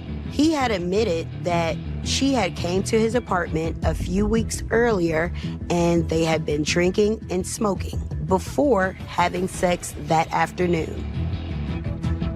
But according to Richards, the sex was consensual. He said that Gitano came over and she was upset because she had had a fight with her boyfriend, Aaron. Apparently, Gitano found a text on Aaron's phone from another woman, and she figured that he was cheating on her. Raphael said he was just comforting Gitano, and one thing led to another, and they end up having sex. But it was consensual and not rape. Detectives asked the cousins did they believe Raphael, and all three of them replied no. They believed Gitano's story, not Raphael. But one part of Raphael's story was confirmed. He did not have a gun in his hand when he opened the apartment door. One of the cousins said about 15 minutes into their conversation, she received a call from Gitano. Gitano said for her to tell Raphael to open the front door, she was going to shoot him. The cousins saw Raphael go to the door and open it, and as soon as he did, they heard gunshots fired from outside the building. One of the bullets hit Raphael as he stood by the side of the door. They didn't see a gun in his hand, and they didn't see him fire any shots. They didn't hear any gunshots originating from inside the apartment. Crime scene techs recovered a total of 8 shell casings on the night of the shooting. All of those casings were for 9mm ammunition. Casings were all found outside of the apartment, which suggested, although did not prove, that all of the shots originated from the outside. And Raphael Richards was inside of his home. The shell casings are sent to the Mississippi State Crime Lab for analysis. The lab test fired the 9mm handgun found in the car, which Jatana Lewis and Aaron Mays were riding in when they were arrested. And the cartridges from those tests were compared with the shell casings recovered at the scene, and every casing matched. Every shell casing that was found at the scene was fired from Aaron Mays' 9mm pistol. Both witnesses and ballistics evidence appear to show that Jatano Lewis and Aaron Mays are lying in their claim that Raphael Richards fired first. But what about the claim that Richards raped Jatano 3 weeks earlier? Is that also a lie? If Jatano's claims are true, she can argue mitigating circumstances. If that claim was also a lie, it'll be hard to argue that this was nothing other than cold-blooded murder.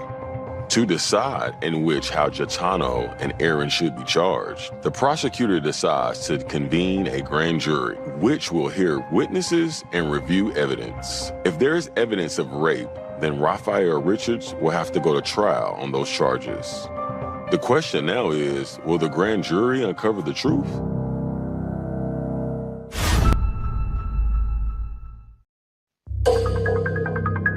Self-defense is only one of the legal justifications when taking a person's life. If someone is threatening you and you genuinely fear for your life, a court or jury may rule that the killing was justified. But it gets more complicated when there isn't an immediate threat to your life. In some cases, a judge or jury may consider mitigating factors, such as an history of abuse, assault, or trauma, which can impact a person's mental state and perception of danger. These factors don't always justify the act, but they can influence on how the court views intent. It may affect the type of sentence imposed.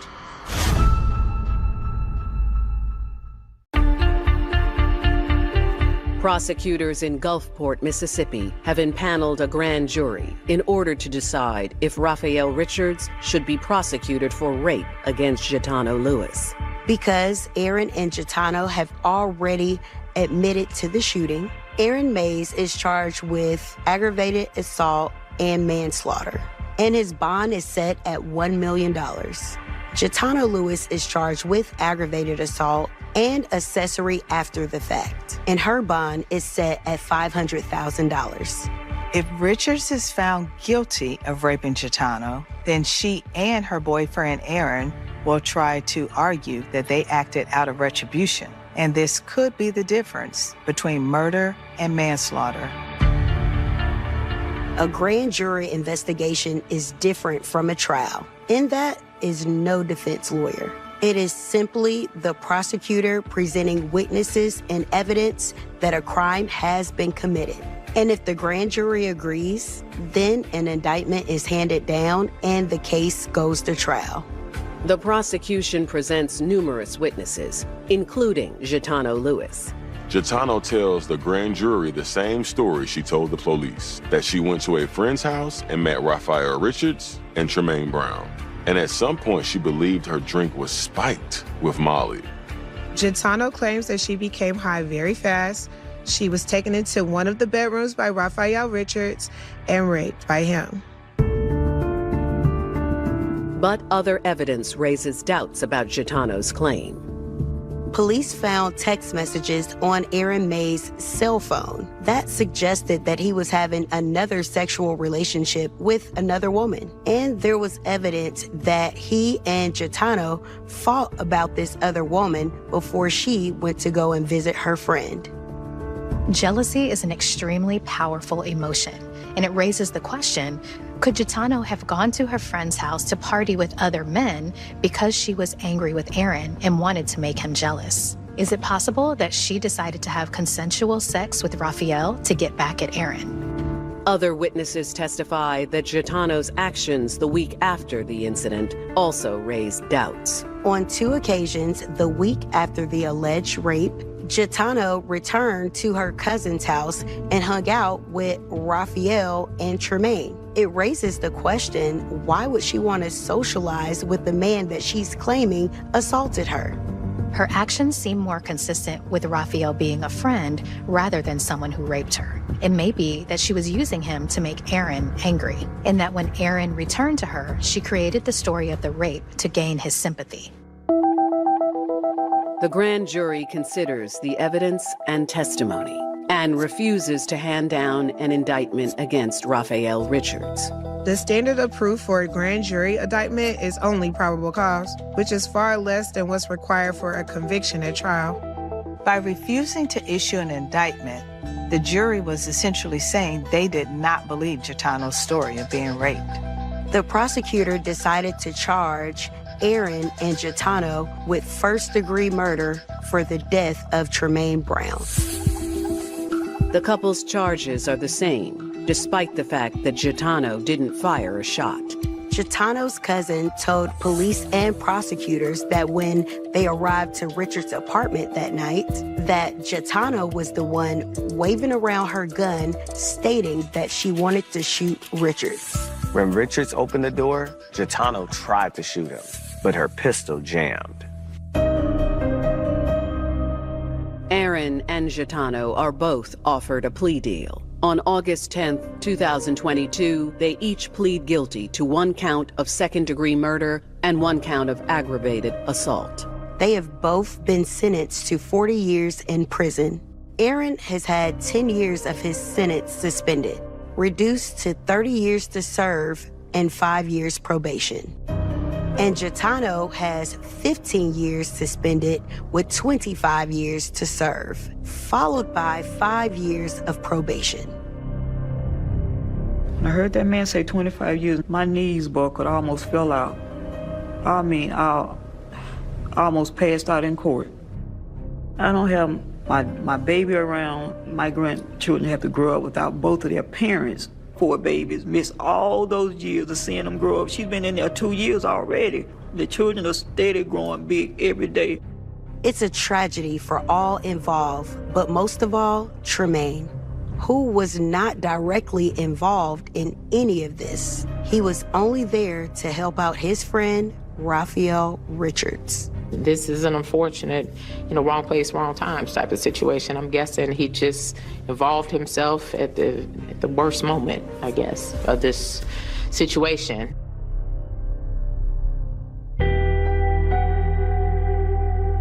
The tragedy extends to Tremaine's daughter, Aubrey. Aubrey, she looks like Tremaine. I just hate that, he didn't get to see her grow up, because she's an awesome little girl. But I know he knows, he's watching. Tremaine's mother blames Raphael Richards for her son's death. My thing was, why you leave your friend standing outside when you call him around here to help you? My child got the bullet that you were supposed to get.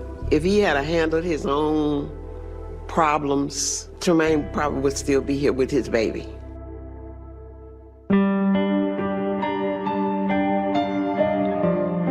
The motive for the shooting remains the source of speculation and controversy.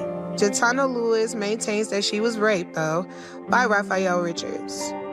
And the lack of response after the police report is what caused her to take matters into her own hands.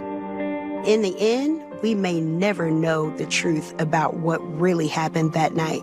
But what is clear is that Gitano did everything she could to hold on to Aaron, desperate to keep him, afraid of losing him, and willing to do whatever it took to shift the blame. And because of that, an innocent man, Tremaine Brown, lost his life for simply being at the wrong place at the wrong time. Passion in relationships can flare and fade.